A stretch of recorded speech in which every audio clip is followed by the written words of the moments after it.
पहले के लोग जानते नहीं है, पहले जो घरों में आजकल तो फैशन की बंदरवाल होती है, दरवाजे पे जो बंदरवाल लोग लगाते हैं, कहीं मोती की लगा रहा है, कहीं काय की लगा रहा है, परंतु पहले जो बंदरवाल होती थी उस बंदरवाल में कई कई कई शहरों में जैसे काशी साइड में तो आज भी जो बंदरवाल मिलती है उत्तर प्रदेश में और चलो तो गुजरात में, तो उसमें इतने बड़े बड़े कांच लगे रहते हैं, दर्पण। उसका क्या महत्व है, उसकी मूलता क्या है? शिव महापुराण की कथा कहती है दर्पण इतना बड़ा ले लो, बंदर वाला अगर दर्पण वाली नहीं तो इतना बड़ा दर्पण लो, हनुमान जी के मंदिर में जाकर, क्योंकि हनुमान शंकर का ही अवतार है,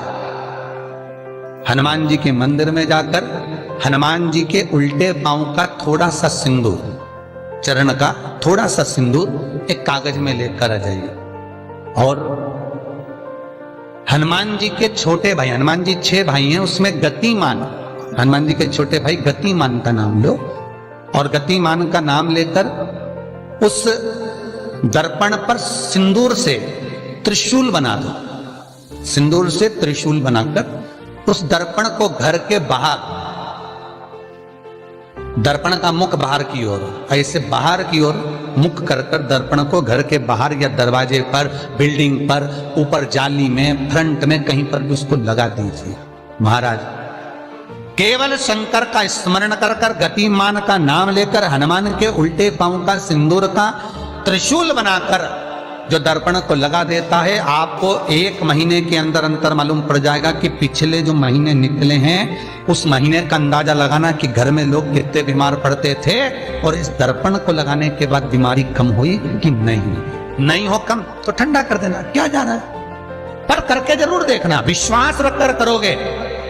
भगवान शिव का अनुमोदन कर कर, भगवान शंकर पर विश्वास रखकर करोगे तो बीमारी घेर नहीं सकती। अकाल मृत्यु वो मरे जो काम करे चंडाल का, काल उसका क्या बिगाड़े जो भक्त हो महाकाल का। शंकर की आराधना करने वाला, शिव का स्मरण करने वाला, शिव का निवेदन करने वाला, शिव अर्चना में डूबने वाला, शिव का अनुमोदन करने वाला कभी दुखी नहीं हो सकता। उनका आज तक हनुमान चालीसा पढ़ना नहीं है, आज तक कोई चालीसा, चाहे गायत्री चालीसा हो, लक्ष्मी चालीसा हो, शिव चालीसा हो, पढ़ना ही नहीं आती, बस बैठ गए भगवान के सामने और पढ़ लिया आसन लगा के। नहीं नहीं नहीं, चालीसा पढ़ने का भी एक नियम है। अगर कोई लक्ष्य लेकर पढ़ रहे हो तो उसका एक नियम है, पूरी जिंदगी पढ़ते रहोगे तो भगवान की प्राप्ति नहीं है, पर लक्ष्य लेकर अगर पढ़ा है आसन से, जिस भगवान की चालीसा पढ़ रहे हो उसकी मूर्ति या उसका फोटो आपके सामने होना चाहिए। एक घी का दिया, अगर हनुमान चालीसा पढ़ रहे हो तो या तो घी का दिया जलाओ, वो भी गाय के घी, भैंस के घी का मत जलाना, हनुमान जी कभी प्रकट नहीं होंगे भैंस के घी से। घी का दिया लगाइए अगर चालीसा का पाठ कर रहे हो हनुमान जी का। और बहुत ज्यादा संकट है, बहुत ज्यादा परेशानी है तो हनुमान चालीसा का पाठ करो तो तिल्ली के तेल का दिया लगाओ, काली तिल के तेल का दिया, तिल का तेल का दिया हनुमान जी के सामने आसन बिछाकर। बहुत तकलीफ है तो 3 पाठ प्रतिदिन करो और एक आसन से जितने समय, 9 बजे अगर आप बैठते हो पाठ करने तो 9 बजे ही बैठना है। 11 दिन तक प्रतिदिन 3 पाठ रोज करो। एक पानी का लोटा, कलश, तांबे का जल अर्थात तांबे का लोटा हो, स्टील का लोटा हो, तुम्हारे पास जो कलश हो उसमें जल भरकर, एक सिक्का उसमें पटक कर, एक लौंग पटक कर प्लेट से ढक कर रख दो और प्रतिदिन बस टाइम पर बैठकर पाठ करो। 11 दिन पूर्ण होंगे, जिस कामना से आपने पाठ करा है बस वो सिक्का, वो लौंग कलश में से निकाल लो, जल का आचमन करो और जिस काम के लिए करा है वो जल उस प्रयोग में ले लो।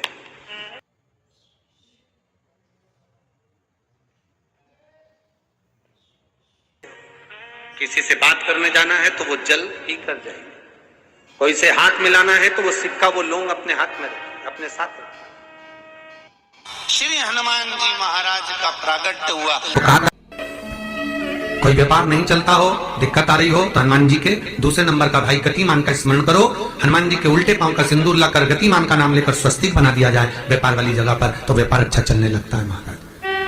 कोई व्यक्ति पैसा खा गया, नहीं दे रहा, बहुत परेशान हो गए, मांग मांग कर दे गए, नहीं दे रहा, हाथ जोड़ लिए, पांव जोड़ लिए, सब कुछ कर लिया, नहीं दे रहा, तो हनुमान जी के तीसरे नंबर का भाई रतिमान, रतिमान, गतिमान रतिमान, रतिमान का नाम लीजिए, पीपल के पत्ते पर लाल सिंदूर से जो व्यक्ति पैसा लेकर गया उसका नाम लेकर बहते हुए पानी में अपनी कामना कर रतिमान का नाम लेकर छोड़ दीजिए। 15 दिन में रतिमान ऐसी उतावली मचाता है कि उसको हाथ जोड़कर वो खुद फोन लगाकर बोलता भैया तेरा मैं पैसा लौटा दूंगा। रतिमान का स्मरण किया जाता है। रतिमान ध्यान दीजिएगा, पंचमुखी हनुमान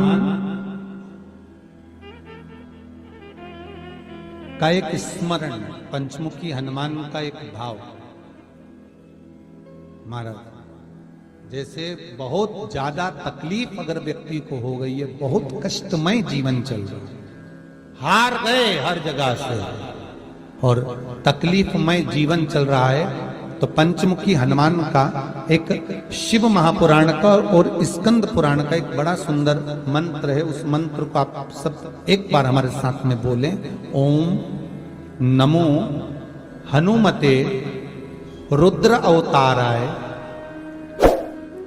सर्व शत्रु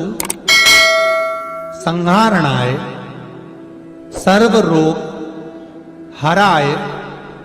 सर्व वशीकरणाय रामदूताय स्वाहा। बस इस मंत्र को हाथ में काली तिल लेकर, एक जौ लेकर और गूगल लेकर, थोड़ा सा उसमें गाय का घी डालकर, कंडे को या अग्नि को जलाकर